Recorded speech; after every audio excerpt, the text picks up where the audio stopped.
we have an individual on TikTok. He goes by @BacteriaBaby. That's his handle, at least. His name is Ryan, who took to the internet as a Gen Zer to talk about why he's not getting drafted. Take a listen. Why is everybody saying Gen Z is gonna get drafted? Like, no, the we're not. Like, how are they gonna actually force us to get up and go to war? I understand it was like that in like the 1940s.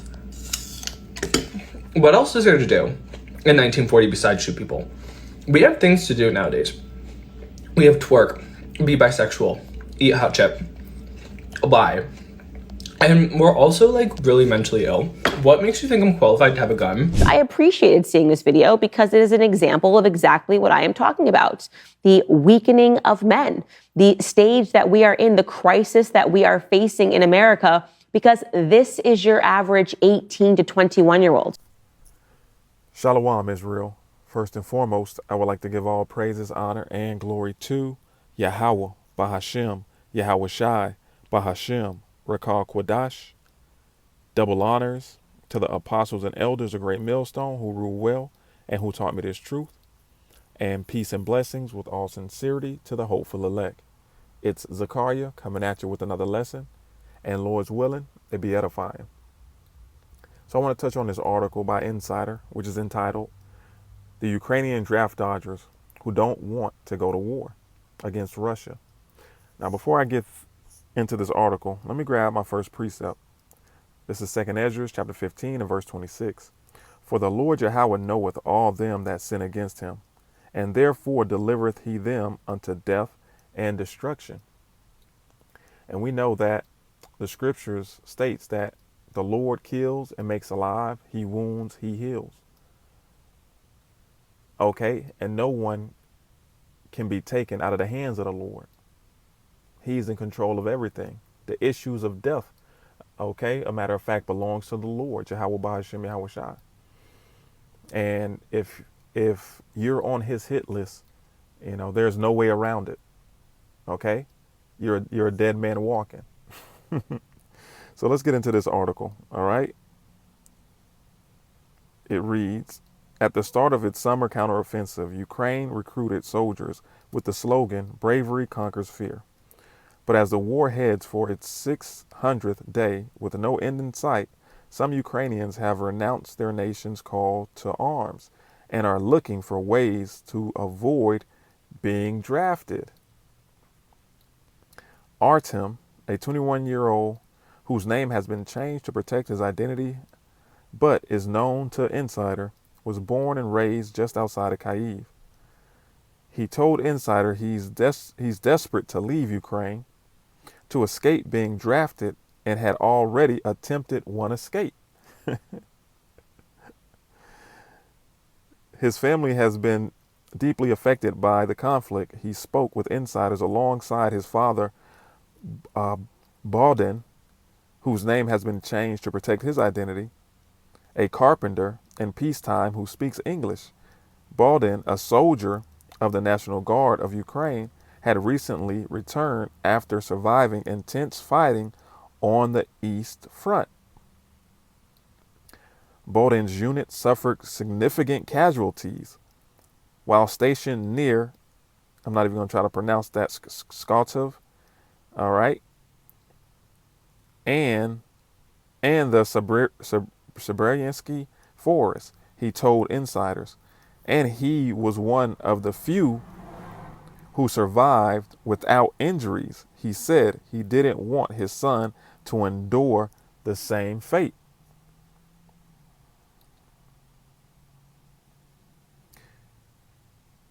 Recently, Artem decided to try and flee despite martial law prohibiting him from leaving Ukraine. All right. And what does the scriptures say? All right.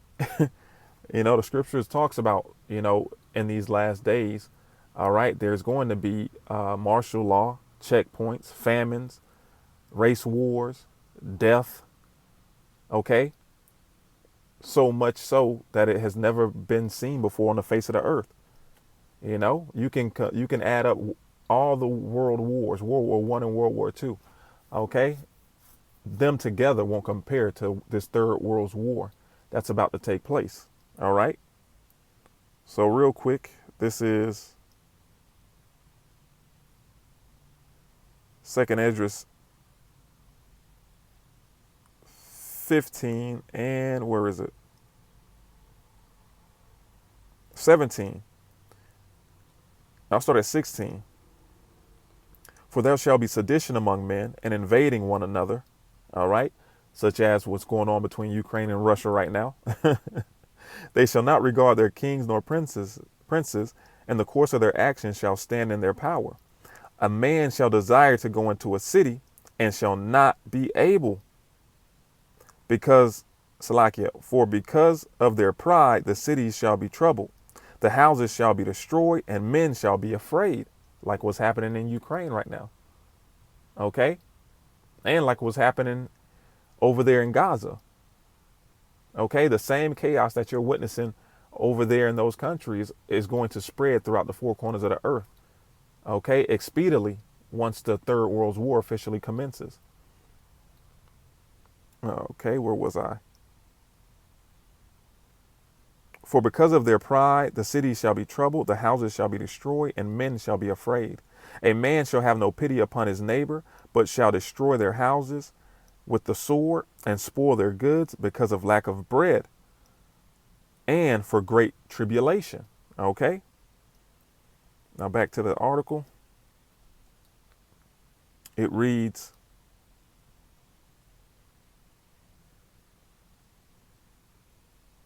Bodans, a witness to the horrors of war, supports his son's attempt to avoid being called up. Right. You know, if anybody has ever been in war or experienced war or met somebody who has gone through a serious war, you know, or heard stories or even seen these movies, man, war is nothing to play with. It's a dreadful time, man. All right. Death all around you, people losing limbs, the screams, the hollers, the sickness, the smell. All right. Of course, he wouldn't want his son to experience what he had experienced on the front line. Okay. But let me jump down because I want to stick to the point.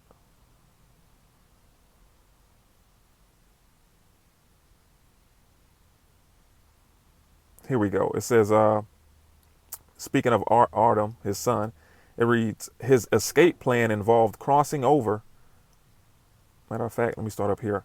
Artem added, he's also disenchanted by the lack of opportunities in the country's war-crippled economy. His escape plan involved crossing over into Romania.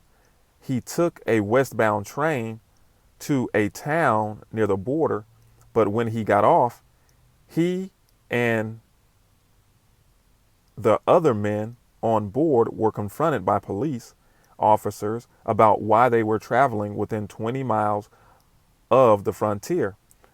Artem said that several of them were taken to a police station and questioned further before being put on a bus that took them back deeper into Ukraine. And you have to remember too, Artem, this man's son is not, he's under the draft age. So he's trying to flee and get out of Ukraine before he gets to the draft age. Okay. Or before they change the laws and lower the draft age to make him have to fight because they're losing so many men. It says one of the men caught was in his 50s and traveled with his wife and child. Artem later learned that he was taken straight to a military registration and enlistment office to join the army. Artem said the father and son lived together in the family's home Bohdan built himself. His wife and daughter are refugees in Belgium. My family is divided, Bohdan told Insider. All right. Let me see if there's any more I want to get out of this. All right. I think that was the main point. All right. That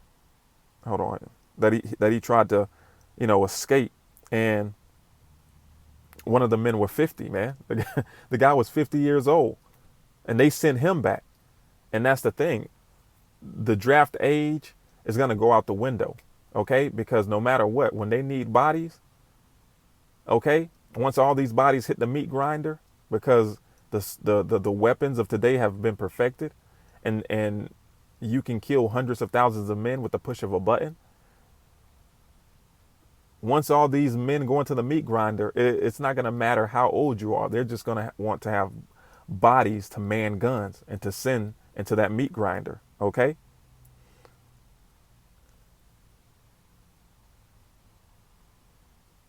Okay, so he said they got caught. And let me scroll down a little bit more. Zakar'Yah.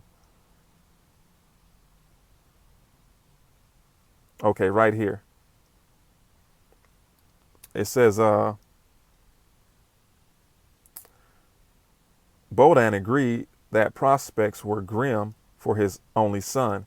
Even if he's not sent to the front, there is not much work or quality education for young men during wartime. So some of them want to leave, but they can't, he said. In the meantime, Artem said he was contemplating whether it's worth trying to flee Ukraine again. Young men at a checkpoint near the border told me not to bother trying, Artem told Insider. They warned that the forests ahead were filled, Salakia, the forests ahead were full of bears and snipers. Insider could not verify the claim regarding snipers. The route into Romania often involves a risky crossing over the Carpathian Mountains, which is home to brown bears and wolves. All right, that's going to bring up my next precept. All right, this is Ecclesiasticus chapter 39, and we're going to start at verse 28. There be spirits that are created for vengeance, which in their fury lay on sore strokes. In the time of their destruction, they pour out their force and appease the wrath of him that made them. Right, and who made them? The Lord, Jehovah Ba'ashem Yahweh Shai. All right, the Father of spirits. Fire and hail and famine and death, all these were created for vengeance. And here's the point that I wanted to get out of this. Teeth of wild beasts and scorpions, serpents, and the sword, punishing the wicked to destruction.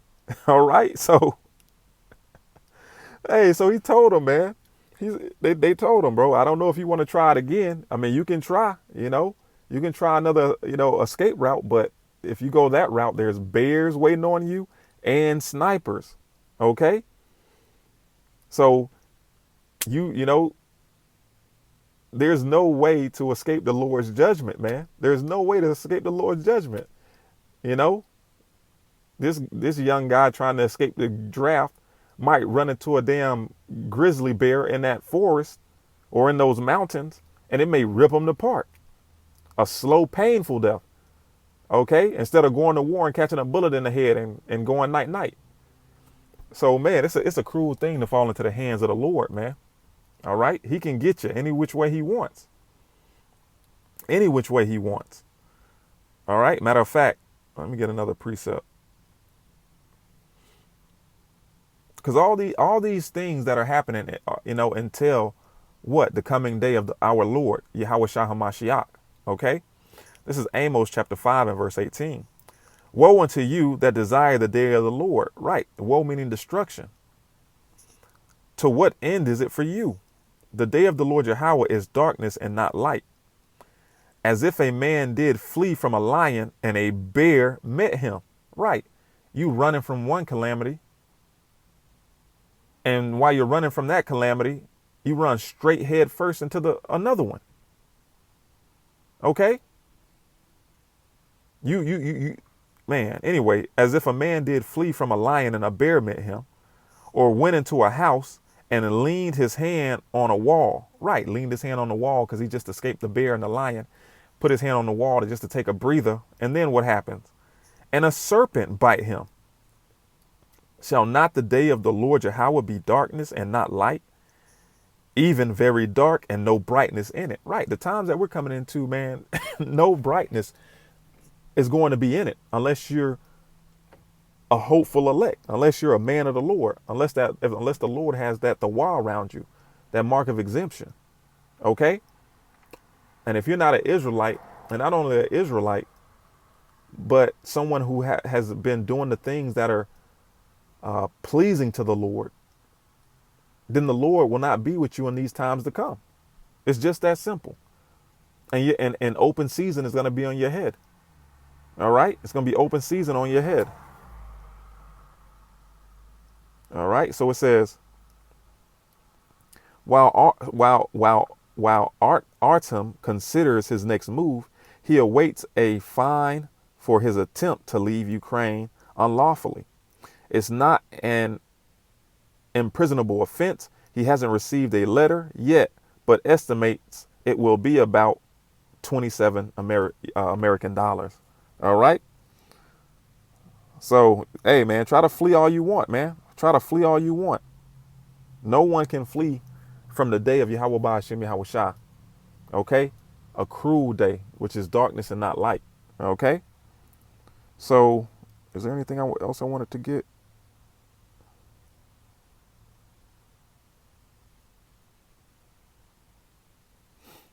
I think I'm gonna leave it there. I don't want to make it too long. So, Lord's willing, this was edifying. Shalom Israel. Wa Abad Babal.